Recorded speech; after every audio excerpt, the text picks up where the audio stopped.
आरक्षण गरिबी हटवचा प्रोग्राम आहे. आरक्षण मिळाल्यानंतर प्रत्येक घरामध्ये झडपी मेंबर होणार आहे का? प्रत्येकाच्या घरामध्ये कलेक्टर होणार आहे का? प्रत्येकाच्या घरामध्ये तहसीलदार होणार आहे का? आरक्षण म्हणजे प्रतिनिधित्व आहे. आरक्षण म्हणजे प्रत्येक समूहातल्या एखाद्या माणसाला या निर्णय प्रक्रियेमध्ये सामील होता आलं पाहिजे. आरक्षण म्हणजे प्रतिनिधित्व आहे. आरक्षण म्हणजे गरिबी हटाव नाही. आरक्षण म्हणजे प्रत्येकाच्या घरावर सोन्याची कौलं नाही. असं असतं तर माझ्या SC ST बांधवाच्या घरावरती अरे सोन्याची कौलं आली असती. गाव वगड्यातला दीन दलित आदिवासी बांधव आजही एखाद्या शहराच्या ठिकाणी 5x5 आणि 10x10 घरामध्येच राहतो. विखे पाटील, सोशल जस्टिस कळायला तुम्हाला 10 जन्म घ्यावे लागतील. अरे दारूचा कारखाना काढला म्हणजे आरक्षणाचं धोरण तुला कळलं का? आता तुम्ही म्हणाल त्यो कुठं तुम्ही कुठं. अरे गाव गड्यातला एका मेंढपाळाचा पोरगा, गोरगरिबाचा पोरगा, ज्याचा बाप ग्रामपंचायतीचा सदस्य कधी होऊ शकला नाही, त्याचं पोरग तुमच्या समोर इथं येऊन बोलतोय. का बोलतोय हे? कारण गाव गड्यातली 18 पगड जातीची माणसं तुम्ही जाती जातीमध्ये विभागला गेला. या ओबीसीची वज्रमूठ या महाराष्ट्रामध्ये उभी राहायला लागली. अर आपलं गणित बिघडतंय. अर हे ओबीसी एकत्र आले तर आपलं काही खरं नाही. लगेच गडी मग तो पंडित असू द्या, टोप्या असू द्या, सोळंकी असू द्या, बजरंग सोनवणे असू द्या, रोहित पवार असू द्या. ती रोहित पवार शरद पवारची तिसरी पिढी. त्या जरांगेला पैसे पुरवणं, सोशल मीडियाची टीम पुरवणं, पैसा पुरवणं.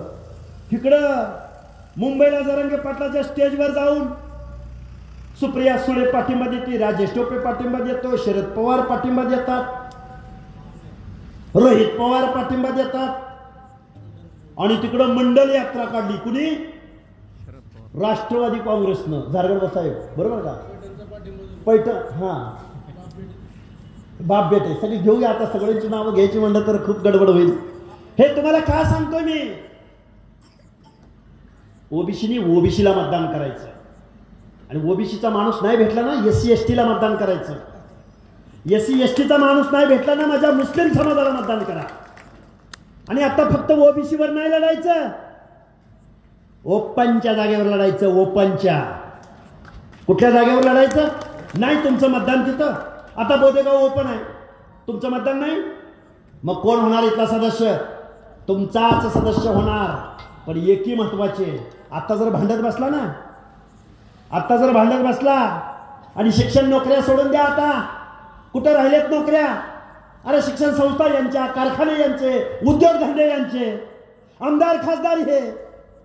कुठं तुमचं रिप्रेझेंटेशन नाही विखे पाटील. तुम्ही म्हणला ना, तुम्ही दिलं ना आरक्षण, तुम्ही काढलं ना GR. अरे कुठं तुमचं रिप्रेझेंटेशन कमी पडलं ते सांगा. महाराष्ट्राच्या विधानसभेत आमदार कमी पडले तुमचे, खासदार कमी पडले तुमचे, तहसीलदार कमी पडले तुमचे, SP कमी पडले का कलेक्टर कमी पडले? आणि मराठा मागास झाला असेल, अरे मग पुढे गेला कोण? काय व्याख्या?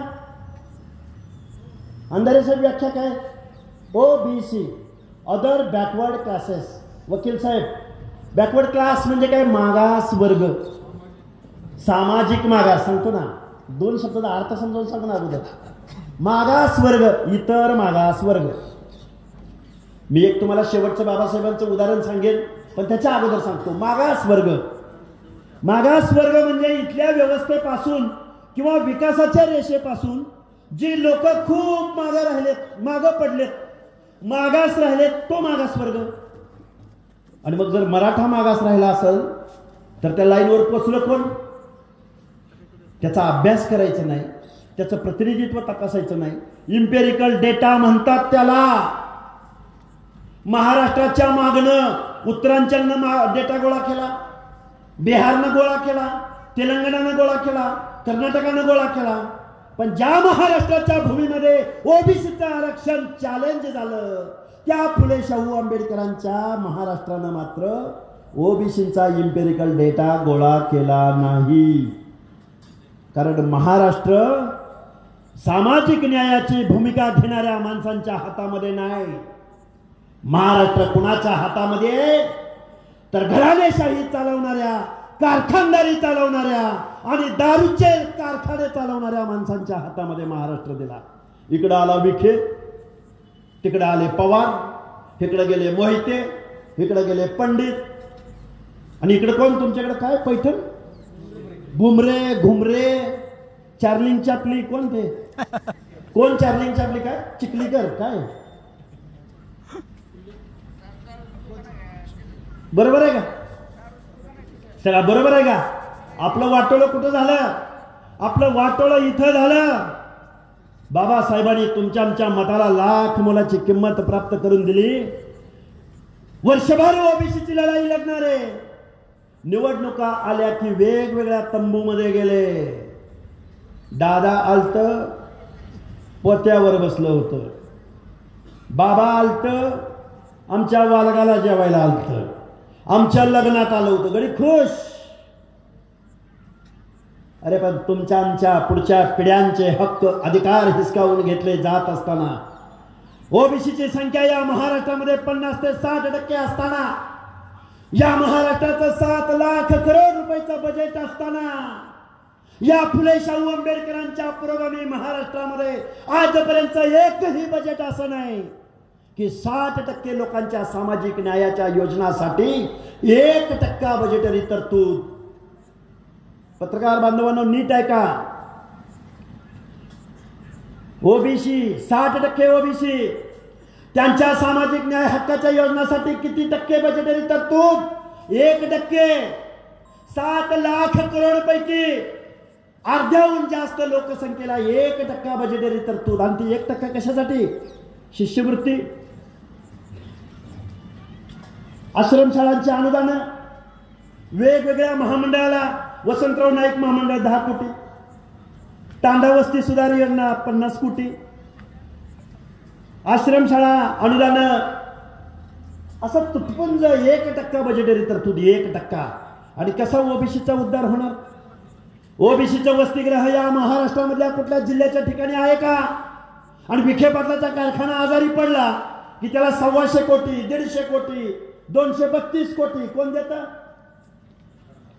तुम्ही, आम्ही, गावगाड्यातल्या माणसांनी ज्यांना मतदान केलं, ज्यांना आमदार केलं, ज्यांना खासदार केलं, ज्यांना कारखानदार बनवलं, त्या माणसांनी कारखाने काढलं, त्या माणसांनी दारूचं धंदे काढलं, त्या माणसांनी दुधाचा धंदा केला. सत्तेतनं पैसा आणि पुन्हा पैशातनं सत्ता. ताटातनं सांडलं वाटीत, वाटीतनं सांडलं ताटात. आणि तुम्ही आम्ही काय? सरपंच, डायरेक्टर, पंचायतीचा मेंबर, झडपीचा मेंबर. आता पीटी चव्हाण सर माझे झडपी मेंबर आहेत. चव्हाण सर, झडपी मध्ये जाऊन काय काय केलं जातं? रस्ता उखडलाय, रस्त्यावर डांबर टाक. गावातला लाईट गेलाय, लाईट बसव. शाळेचं पत्र उडलेलं, पत्र बसव. आणि ते बी किती? आमदाराच्या त्या पालकमंत्र्याचं पाय धरू धरू धरून धरून पार घायकुतीला येतंय. पंचायत समितीची आता काय सांगायची गरज नाही, आणि ग्रामपंचायतीचं तर काय सांगायची गरजच नाही. तुम्ही आम्ही कुठं आहे? पंचायतीमध्ये. हे बाददार कुठं आहेत? गावगाड्यामधल्या पंचायतीचा मेंबर, गावगाड्यामधला सरपंच, गावगाड्यामध्ये सभापती होऊन चालणार नाही. जिथं तुमच्या आमच्या हिताचा कायदा लिहिला जातो त्या महाराष्ट्राच्या विधानसभेमध्ये आणि देशाच्या लोकसभेमध्ये, अरे त्याच्यासाठी भांडा.